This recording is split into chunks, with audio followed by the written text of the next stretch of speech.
So the other thing I have to ask you about, and I know you've done a lot of interviews recently and you've been asked about this by a lot of people, but I'm going to ask you about it now. Okay. The Triple H story.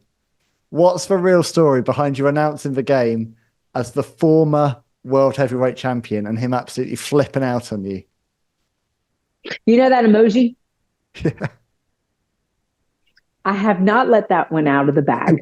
And it's actually fun not to let that one out of the bag. One day. I realized I'm like, this is the one story that I really haven't given like a lot of the behind the scenes and whether it was planned or not planned. And so many people wonder. And I thought, I'll never forget my boss telling me, he said to me, he goes, what makes wrestling so much fun is a lot of people know that a lot of things are scripted.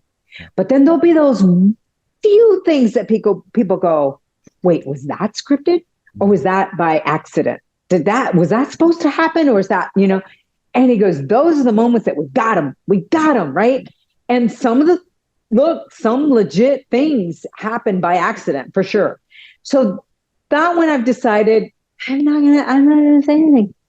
Well, as much as other people have tried. Good try, Ben. Thank you. And as much as I want it for an exclusive, I want to hear the full story when you finally get your long-awaited, long-deserved moment up there on the Hall of Fame stage, which will happen. I'm absolutely positive. And when it happens, I want to hear that story because there's never going to be a moment like that moment to say it right in front of him. So that's my challenge to you. I think you should. I think let the world know because that's the story everyone wants to know about. I got to tell you something. I really want to thank you for saying that. I want to thank all the fans that have written, all the other interviews that I've done. They always bring the Hall of Fame up, and I'm like, wow, the fact you guys feel that I should be in the Hall of Fame, and so many saying, why hasn't it happened?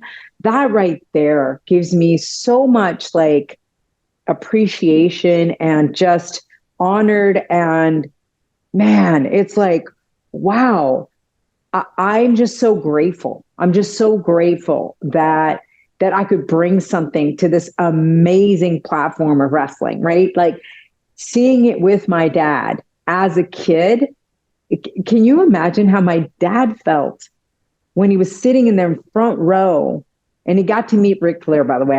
I made that happen backstage, I went, wow, Dad, like from us watching and yelling at the TV, and you taking me to the Township Auditorium, and now here I am introducing Ric Flair and introducing all these other superstars. I mean, it's been in my life since I was a little girl. And then now for you guys to talk about Hall of Fame, I mean, man, that would be incredible. Obviously, it's up to WWE. I would just very, very honored if that happens.